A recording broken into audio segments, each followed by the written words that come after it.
Hi guys, Coach Luke here with our first Ask a SBS Coach video series, and I got you guys to ask me some questions a few Sundays ago, and we was looking at specifically nutrition for fat loss. So I'm going to go through the questions now. We had a ton of questions, quite a few from our own clients, so we've answered them on our closed group on Facebook.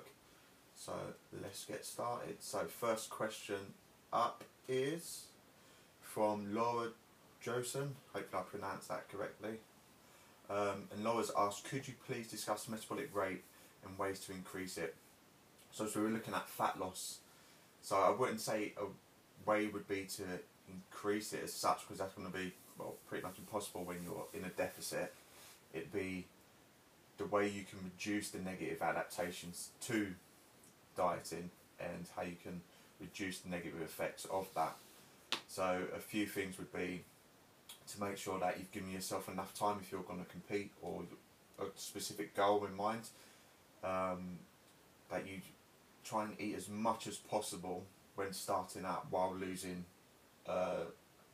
weight. So in terms of a ballpark figure which I use is 0.5 to 1% per body weight, and the more body fat that person has, the closer it will be to that 1% mark at the start, and the leaner that individual is, it will be closer to 0.5%. Other things you can look at is a whole diet break. So there's a study, I think Wing and others, on 2003, where they had different groups, and those which planned a diet break, actually there was no significant difference over the 11-month period when they had a diet break. So that could be something you could incorporate in there, just to help obviously with your hormones, and especially like leptin, testosterone, which would decrease when in a deficit. So a full diet break would be probably your best bet, but depending on how much time you've got and how much body fat you've got to drop, you could use refeeds. That will have an acute effect with leptin, and they also have a purpose in terms of replenishing your glycogen stores as well, so that can help with your performance in the gym. It just gives you that little thing of not being in it, feeling like you're in a diet 24/7, 7 days a week. So in terms of increasing your metabolic rate, again, when dieting is going to be hard, it's more of sort of like a damage limitation. So be smart, don't go for a rapid fat loss, eat as much as possible while doing as minimal as possible while hitting that 0.5 to 1% mark, and then when you hit a plateau, you can either obviously drop some calories or increase your energy expenditure. So hopefully that answered that question. So moving on, because we've got quite a few. Next one's from Phillip Robson, and Andrew's asked, how much do carb sources matter when in a caloric deficit, as long as the individual has had sufficient fibre and micronutrients? So if they're getting sufficient fibre and micronutrients and everything's hit, one, you've got to look at, are they actually sufficient in the first place, or are they on the lower side? If they are where they should be, then carb sources really, if you've hit all your fibre and micronutrients, then they should just be down to personal preference. If you want to have a bit of people say unclean food, then again, feel free to have that. As long as you said, you have hit those, then it would be down to personal preference. Always when dieting as well, I'd always try and get someone to use a variety of carb sources. One, just so it's not as boring and there's good variety in the diet. And two, that each carb source will have different micronutrient profiles as well. So you're making sure you're not creating any deficiencies as well. Next question from Alex Roche. When starting a cut, how many calories would you suggest reducing your maintenance calories, and how long would you wait before reducing them again? Thanks. So what I tend to do is set some maintenance macros, and I'll get the client who's just signed up to hit those macros and track their weight. So if their weight's maintaining, then that's good. I've guessed it right. That's one of the good things if it does get guessed right, which is unlikely first of all. If there's a slight decrease in weight with those macros, then I know, okay, it's in a deficit. They may be in like a 5 to 10% deficit. If they're putting on weight, then I know they're probably around, well, they're obviously in a caloric surplus. So it's all about getting that data in the first place. First of all, starting the cut, I'd always get them to eat as many calories as possible. So I'd try to get them maybe on like a small deficit while hitting that 0.5 to 1% I mentioned earlier, and then looking at obviously minimal energy expenditure. So if I can get away with no cardio, then that would be a good start. Sometimes you may have to put a little bit in. So in terms of when I would wait to reduce them again, if they've plateaued, which is a good thing, so it just shows that their body's adapting. Depends on whether it's their new training mesocycles coming up. I tend not to change like training and macros at the exact same time, so I can see which is working best. So if they've got a new training split coming up, and that's going to create, maybe it's going to be more of a volume mesocycle, and that's going to create more of an energy expenditure. I'd see how the new training mesocycle works for that week, and that may just kickstart things again. It could be I'd drop maybe like 20 to 25 grams of carbs, maybe a little bit of fat or a bit from both, and then it could also be just adding maybe some HIIT at the end of a session in the form of like some bike sprints or some low intensity steady state cardio. I don't have any preference. What I tend to do is look at the person in terms of their lifestyle and what they're currently doing exercise wise, and then I'd probably not rotate as such, but go either take it from their diet and create more of a deficit there, or increase their energy expenditure through just increasing volume with training slightly, or adding some CV resistance in. So hopefully that answered your question. Next question, Dzenan Satrovic. Apologies if I get it wrong again. So Dzenan said, pros and cons of a high fat diet. They put around 75% for endomorphs. He said, I think there are a lot of us who can't lose pounds on a standard diet, like 2 grams per pound of protein, 15 to 30% of fats, and resting carbs. So I can't see many pros of it being 45% of a fat diet, even if you are an endomorph. And what I would like to say as well is the whole somatotype thing really annoys me as well, purely because when you go through different stages of your life, I was an ecto, then I was a meso, then I was an endomeso because I had a child. So we always say that everyone's an individual, but why do we group them into 3 categories? So if we look at the research, there's no research out there which I know which actually supports somatotypes and changing their training and nutrition.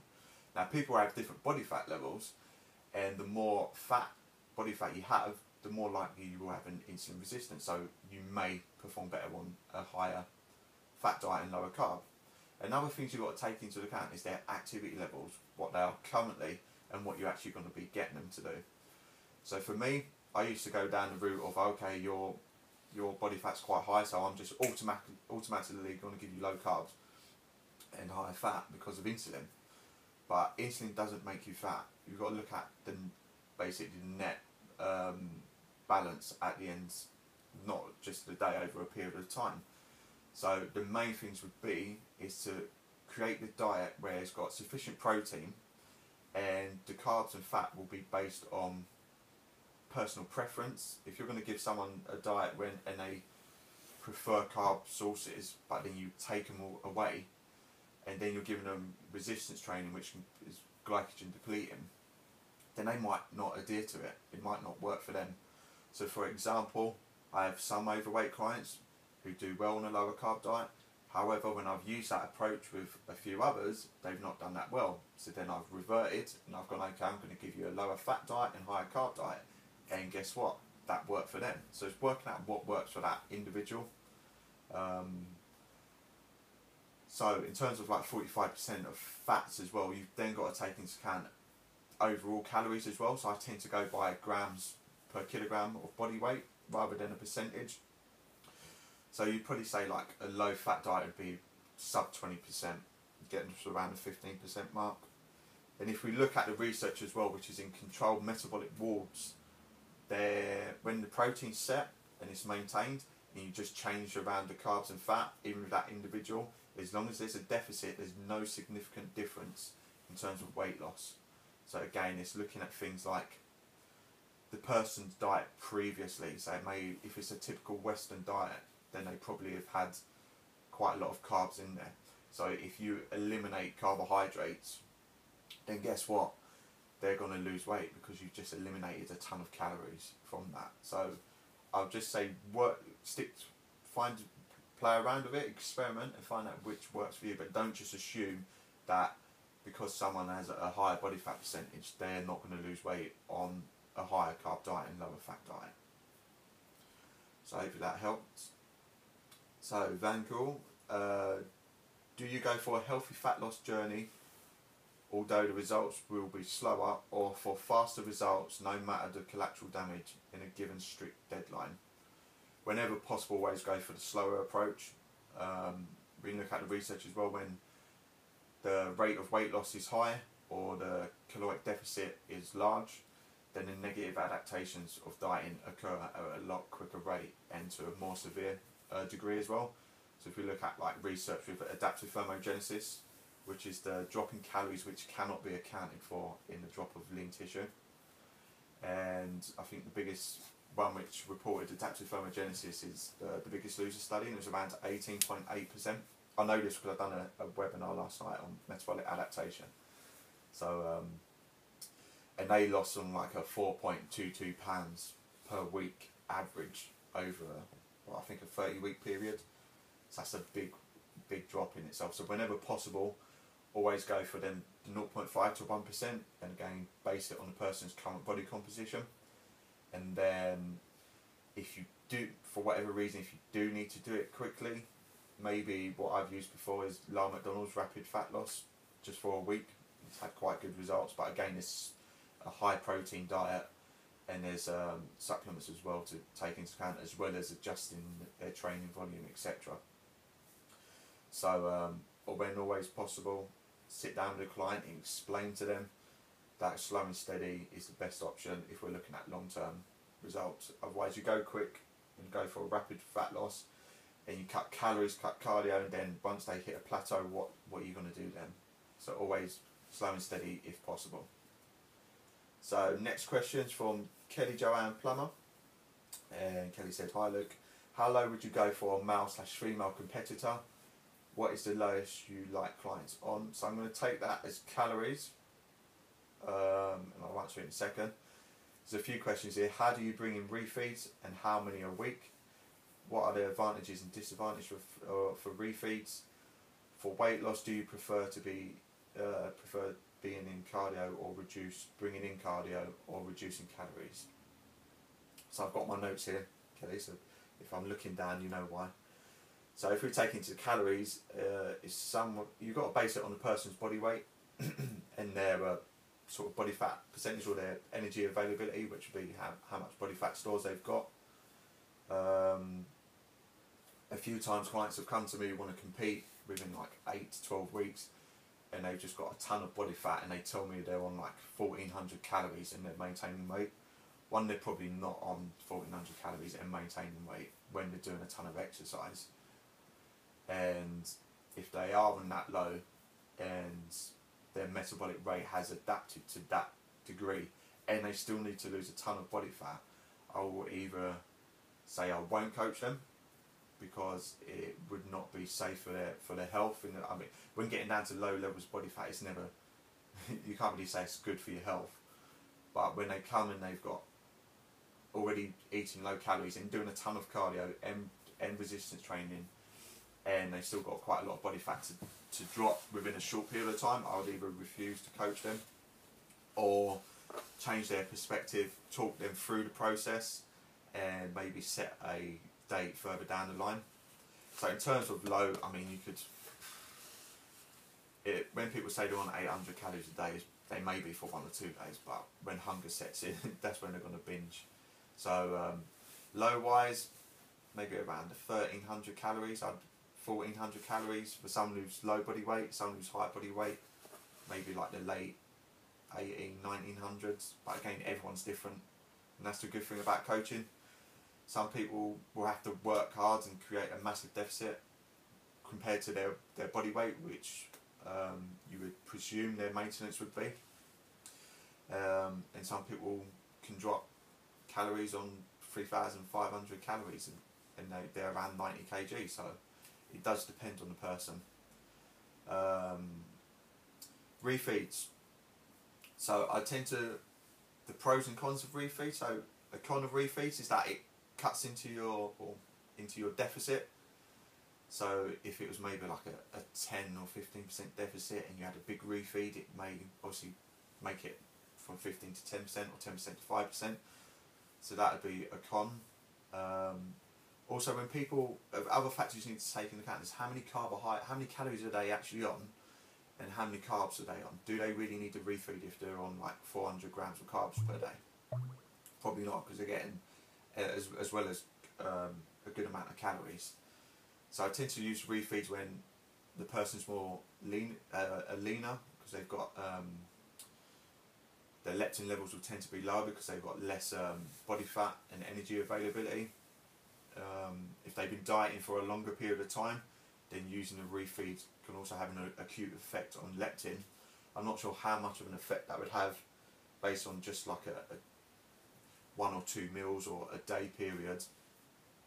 But another good thing about a refeed is, as I said previously, it replenishes glycogen stores, so it can help with your performance in the gym.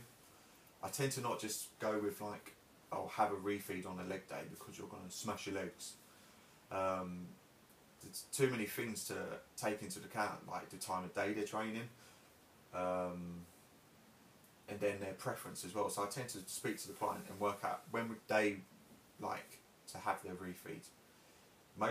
If it can be on a workout day, then good. If it isn't, and it's on a Friday or Saturday because they've got a family and they would like to maybe have a bit more flexibility with the dieting and macros, then I'd put it on that day.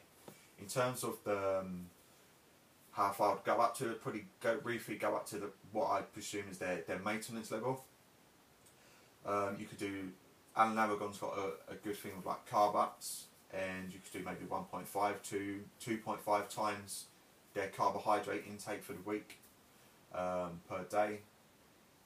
You could maybe go with 2 smaller refeeds, maybe every four days when the person's quite lean as well. And the refeed as well is just going to make you feel a little bit better that you're not dieting 24/7, 7 days a week. So there's some of the pros of a refeed.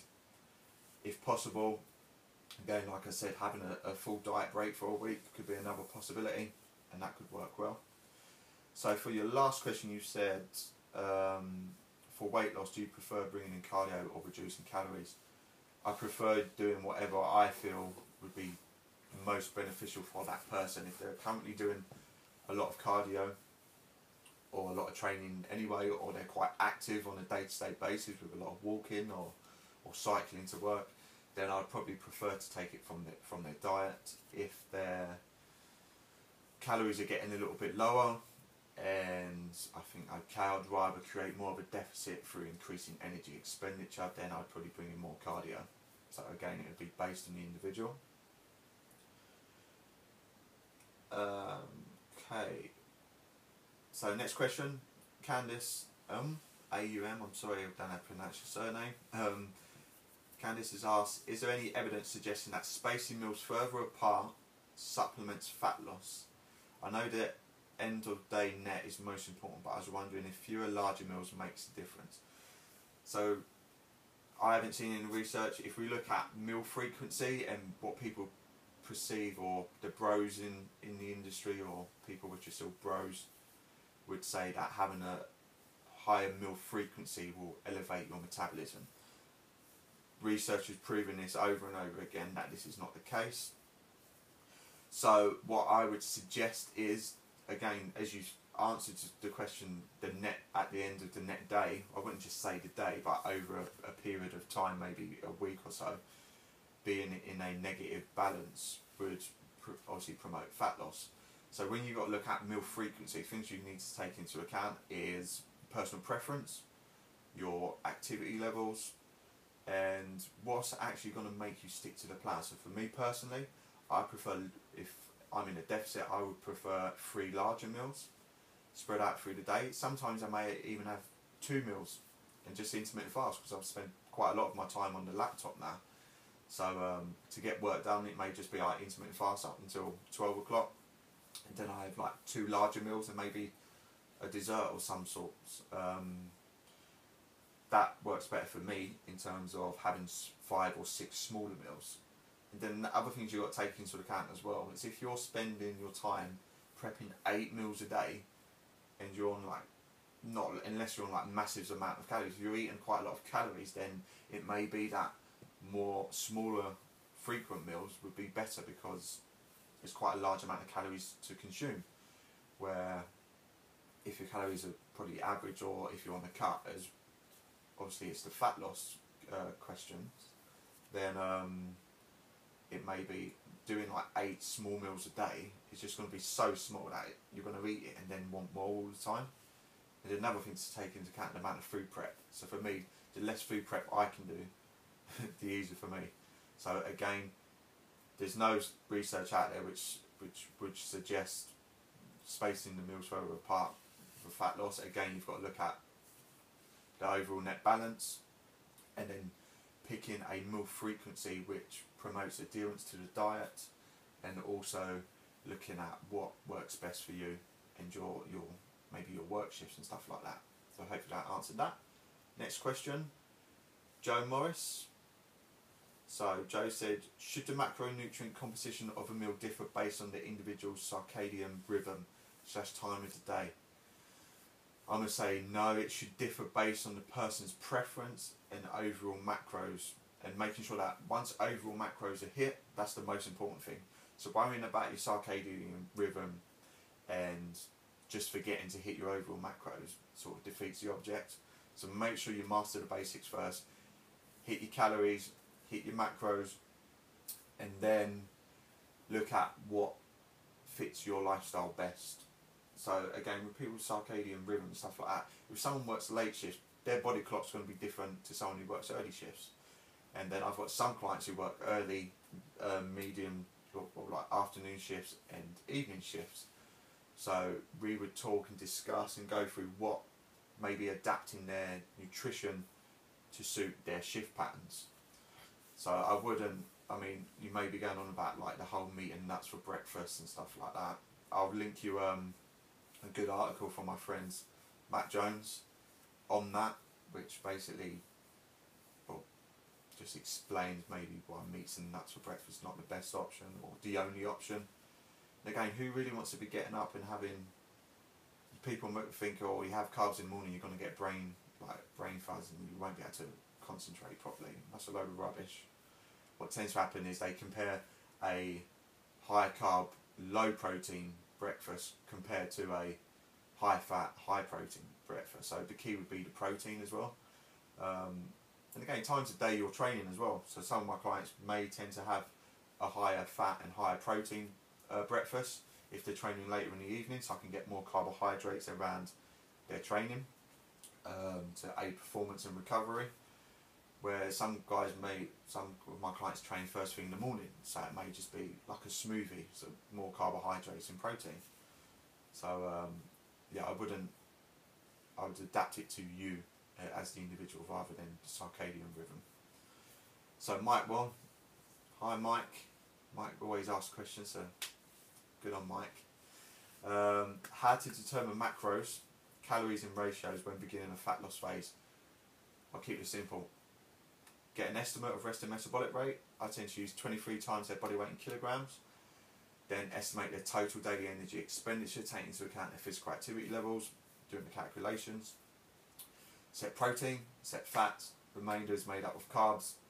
You then take, obviously that's a guesstimate, you then get the client to adhere to their macros, get them to try and like a maintenance tracker. You then take that data, it gives you the information of roughly there or thereabouts. And other things to take into account is the personal preference. So if someone prefers to have more carbohydrate sources, I tend to have less, give them a lower fat diet. If someone prefers to have a higher fat diet, I would tend to give them a lower carb diet and higher fat, and tweak. It may not, that diet may work for them at that moment of their life with their current body composition, and it doesn't mean it has to be set in stone, and it doesn't mean you have to have meat and nuts for breakfast every single day. You could have meat and veg or meat and nuts one day, and you can have oats and whey the next day. Do you know what I mean? It doesn't really matter as such, but that's how I do it. So hopefully that answers that. Moving on, because we've still got a few to get through. James Walker, after a long cut / contest prep, do you have to recalculate your total daily energy expenditure? Now your body weight is less. Thanks. Yes, James, you do. Your metabolic rate will reduce. It's metabolic adaptation. It adapts to the stimulus you place it under. If you've been in a deficit for a long period of time, then your body will adapt. So what was once your maintenance level will not be, because your body weight's less. There may be some adaptive thermogenesis. But with adaptive thermogenesis, there's some research which says it does occur at quite a big rate, and there's some which suggests it doesn't. And key factors to take into account whether adaptive thermogenesis will occur are those which tend to have a high protein diet, don't have as much adaptive thermogenesis. Though the research which is done where they only either don't prescribe any resistance training, or they only do cardiovascular, as in walking, tends to be a higher adaptive thermogenesis rate than those which do a progressive overload resistance training protocol. So I think you just got to come to terms with that. Your maintenance is no longer 3,000 calories, for example, and it may be 2,000 calories because you've been dieting and your body weight's less, and your body fat levels are down, and your hormones are down regulated as well. And research is showing that your NEAT, so your non-exercise activity thermogenesis, is subconsciously, so like fidgeting, moving around. So as I'm doing this now, my NEAT's probably more than someone else's, or maybe less than someone else's, like James Layton. Shout out to James, who loves to use his hands when he records. And that tends to decrease when you're been in a larger deficit for a longer period of time, because your body's not designed to look good or get shredded and be on stage in your skin piece. It's trying, obviously, like a survival mechanism to hold on to body fat. So when you get down to a certain level, so yeah, it will adapt. Just take that into account and have a good reverse diet in place. And there's quite a lot of psychological things afterwards of competing which need to be taken into account. So Ash Evans, what are your views on using carb backloading as part of muscle gain plan? High protein fat up until workout, usually around 1 PM, then maybe some carbs intra-dependent on workout length, and the majority of carbs post. So again, that's taking into account you're going to be training later on in the day. What if you train in the morning? We could go on quite a lot about carb backloading. There are plenty of flaws in it. I wouldn't say it's optimal for muscle gain. I wouldn't say this diet is great for everything, or like this is the best. Do you know what I mean? There's no best of anything. It's whatever's best for that individual and that person at the time. So what I'm going to do, Ash, is I'm going to link you to my good friend Joseph Agu. He's wrote a really good piece on carb backloading. Have a read of that, and anyone else also have a read and make some comments on the blog. So Candice again, I've mainly heard that refeed surpluses should primarily be a boosting carbs and lowering fat as much as possible. Are there any drawbacks of a general caloric surplus in all macros rather than just carbs? Either way, how high should a refeed surplus be? So I'd say like a refeed would be around maintenance. You can maybe go slightly over a bit. Again, what you want to make sure is that you are in the overall caloric deficit for that period of time, if we're going by like a week period. So you don't want to go like stupidly overly high with a refeed and then either go back to maintenance or a slight surplus. So like when people tend to binge, they binge and they may have been in a deficit for 5 days, 6 days, and then they go on a massive binge and then create that surplus, especially if someone's got a lower body weight and a lower total daily energy expenditure in the first place. So if we look at leptin itself, again, if you look at the research, carbohydrate seems to be the main one which would increase leptin levels. So it makes sense to add on the carbohydrates from your macros to create obviously that refeed. Some people may drop fat a little bit just so they can up the carbs, not because carbs and fat together are going to make you fat, but because just so they could get a little bit more carbs in. But if you want to keep it simple, keep everything the same, just add more carbohydrates up until around your maintenance level. and that would probably be how I'd work a refeed. So next question, Chris Gregory. How long to eat before bed or having carbs before bed and workouts to prevent blunting growth hormone production? Also, thoughts on the best way to get lean gains in regards to fasted slow intensity cardio or HIIT. So there really is little point of trying to optimise your growth hormone post-workout to maximise your hypertrophy gains. Again, there's no strong evidence at all that acute hormonal response within a physiological range, not injecting here, actually has much effect in terms of hypertrophy gain. So you'll be better off just eating normally. There's no point trying to maximise a workout to just elevate your hormones to get hypertrophy when it sort of, if it means that you're not progressively overloading throughout and in a surplus. So I wouldn't worry about that, Chris. In terms of lean gains, again, you just got, people tend to you got to keep it sensible, and people tend to go on like dirty bulks and they just put on muscle but then they put on fat, and then they go in an extreme cut and then they lose the fat and lose the muscle again because they've gone too extreme with the deficit. So it would vary based on the person's body composition and their training age and how close they are to their potential. For someone who's more advanced, probably 0.5 to 1 pound per month increase in weight. For someone who's an intermediate, 1 to 2 pounds. For someone who's a beginner, maybe 2 to 3 pounds per month. Or you could use maybe a percentage based. I know Alan Aragon uses like a percentage based as well, where if you begin around like the 1 to 1.5%, intermediate would be obviously 0.5 to 1%, I think, and advanced would be around the 0.25% of their body weight. So that's another thing you can look at. In terms of your last question, and fasted slow intensity or cardio or HIIT, I wouldn't recommend anyone doing probably HIIT, proper HIIT, not your 30 seconds on, 30 seconds off, because that is not HIIT. If you're going to do proper HIIT, then you probably don't do that fasted. And my other good friend and colleague Brad Schoenfeld is actually doing with Alan Aragon a study looking at fasted cardio and non-fasted cardio. So until this date, there's no benefits as such over a period of time. So you may use more fat as your source, energy source during it, but post workout, I don't know, maybe your performance will be lower because you are fasted. So I'm going to hold judgment until the research is published, but I'd say there wouldn't be any difference for whether it's fasted or non-fasted. Last question, boom, Cordell Wilson. Hello Cordell. Do you ever prescribe aggressive fat loss diets if clients do not care about muscle retention and strength loss but want quick results? As I said previously, I always try and deter people from going down that approach. I have used large rapid fat loss on a few occasions, whether it's someone's going on holiday or something's coming up or an event. And as I said previously, obviously there's certain protocols and you'd only do it for like a short period of time, like a week period of time. And you will lose, I've had clients who lose 10 to 12 pounds during a week. And again, I'm not saying they've lost 10 to 12 pounds of fat.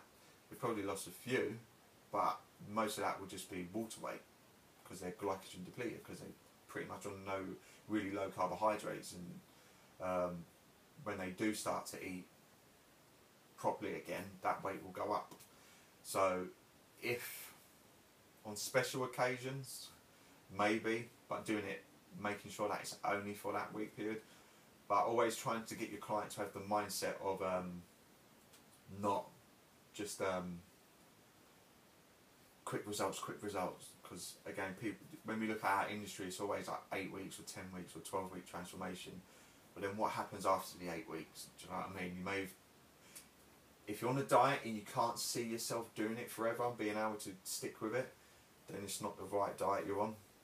And even the word diet itself has a stigma to it, because people think diet, they assume it's a short-term thing. So trying to change your client's mindset is the best best way to go. So guys, that's 35 minutes, which is quite long. Thanks for your questions. We will be doing our next Ask a SBS Coach very soon, maybe Sunday night coming, and it'll be on a specific topic again. Please feel free to subscribe to our Shredded by Science YouTube channel and leave any comments in the section below. Cheers guys, thank you.